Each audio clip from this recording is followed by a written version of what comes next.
नमस्कार, मी भाग्यश्री. मी तुमच्याबरोबर आज मालवणी फिश करीची रेसिपी शेअर करणार आहे. तर पहिल्यांदा मी फिशला हळद आणि नमक लावून घेतलं. त्यानंतर मी इथे बेडगी, लाल मिरची आणि धने गरम पाण्यामध्ये भिजवत ठेवणार आहे 5 ते 10 मिनिटांसाठी.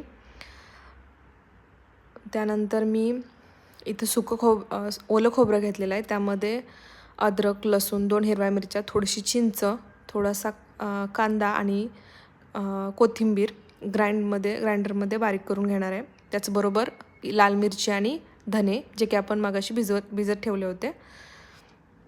तर आपण हे पहिलं ग्राइंड करून घ्यायचं आहे. एकदम स्मूथ पेस्ट बनवायची आहे याची. वाटलं तर थोडंसं आपण पाणी टाकून ग्राइंड करून घेऊ शकतो. त्यानंतर इथे मी कढई घेतली. त्यामध्ये मी जे तुम्हाला कोणतं ऑइल यूज करता ते ऑइल घ्यायचं. त्यामध्ये थोडासा कांदा बारीक करून परतून घ्यायचा ब्राऊन होईपर्यंत थोडासा. त्यानंतर त्यामध्ये आपण जी बनवलेली जी पेस्ट आहे थोडंसं नमक टाकायचं. कांदा लगेच पटकन भाजेल. आपण जे खोबऱ्याचं जे वाटण केलं होतं त्यामध्ये टाकायचं. मस्त मिक्स करून घ्यायचं व्यवस्थित.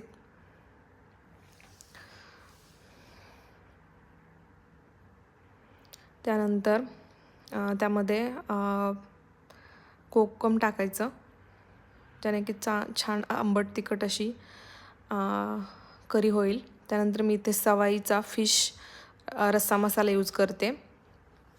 त्यानंतर थोडंसं बॉईल केल्यानंतर भाजी, त्यानंतर त्यामध्ये आपण फिशचे पीसेस टाकणार आहोत आणि हे आपण 5 ते 10 मिनटं स्लो गॅसवरती शिजवून घेणार आहोत. झाली तर मग आपली मालवणी फिश करी रेडी.